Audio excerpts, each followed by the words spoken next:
right, welcome to Mrs. Patterson's Homework Help.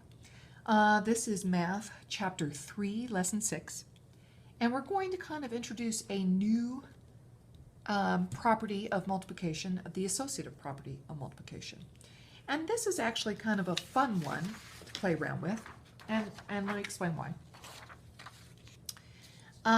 When you associate, say you're on the playground, and two people are talking, and you're playing with that person, that means you're associating with them. You're kind of grouping up and going to play or talking about your day. You're associating with that person. So the associative property of multiplication basically means is, say we have 3 times 4 times 2. You could just go ahead and do it in order, or you can put parentheses around 2 of those terms. Do that first, then do the rest.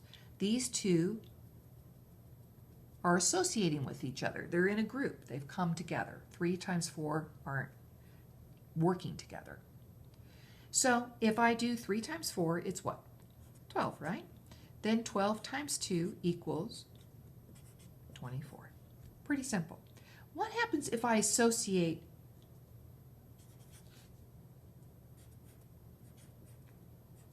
two different guys? What if I associate 4 and 2? What if I say, hey, I don't want to be your friend anymore, and 4 and 2 want to hang out for a little bit?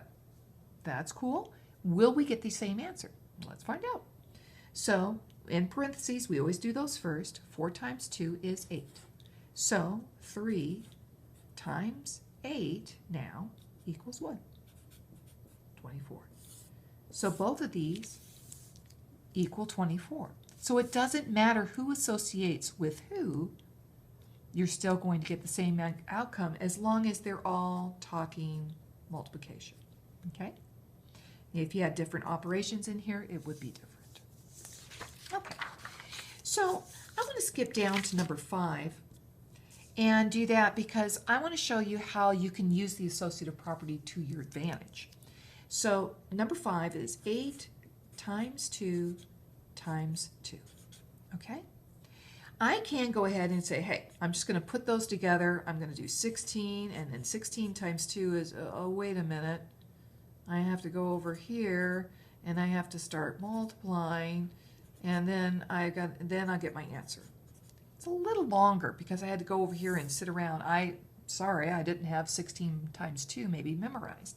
So it's not the easiest way to do it. So I can kind of cheat. Well, it's not cheating, it's just knowing your math. I'm going to pick a different way to do this. I'm going to associate those two guys because one, I can multiply those really quick, can't I? 2 times 2 is 4. And then all I have is 8 times 4 equals 32. Boom, I've got the answer quicker. So you might want to figure out who you want to associate with to make the process easier for multiplication. Sometimes it's easier, sometimes it's not. Okay? Like, for instance, number 4, we have 5 times 4 times 3. I could put 5 and 4 together, that's 20. 20 times 3 is 60. Or, whoop, I can do 12. 12 times 5 is, guess what? 60. Doesn't matter, you're going to get the same answer. So try it out.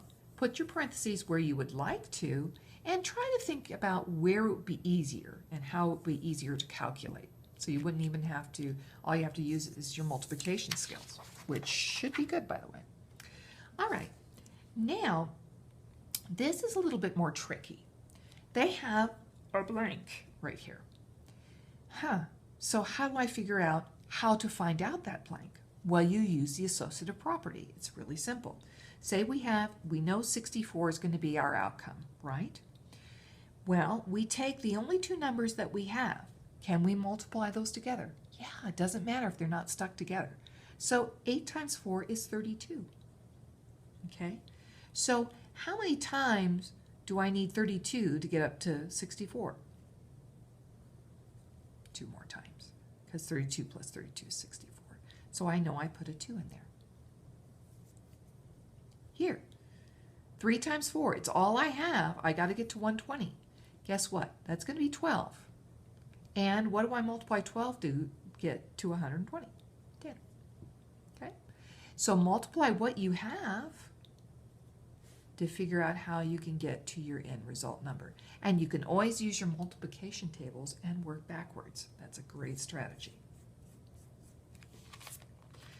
Okay, on the back, I'm going to let you loose to figure out these problem-solving things. It's very important that you work on these, show your work, and that you show me your thinking through the process, okay?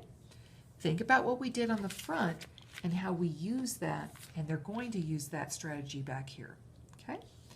Also, here's a little bit of vocabulary check from the last 2 lessons and some testing help. Okay, now I have a very simple bonus problem like we did on the front. 2 times what times 3 gets me to 42.